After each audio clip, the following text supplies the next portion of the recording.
પાટણ શહેરના આનંદેશ્વર મહાદેવ મંદિરમાં થયેલી ચોરીનો ભેદ એલસીબી પોલીસે ઉકેલી દીધો છે।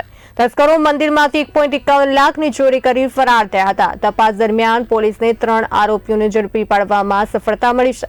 પોલીસે તેમની પાસેથી ₹51,960 રોકડ, હોન્ડાઈ કાર અને ચોરીના સાધનો કબજે કર્યા છે।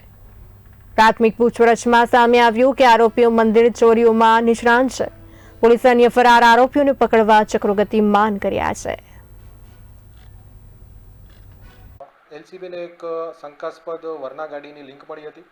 આ વરના ગાડીને ટ્રેસ કરતા આ ગુનામાં જે સંડોવાયેલા છે એવા ટોટલ 4 ઇસમોના નામ બહાર આવ્યા હતા।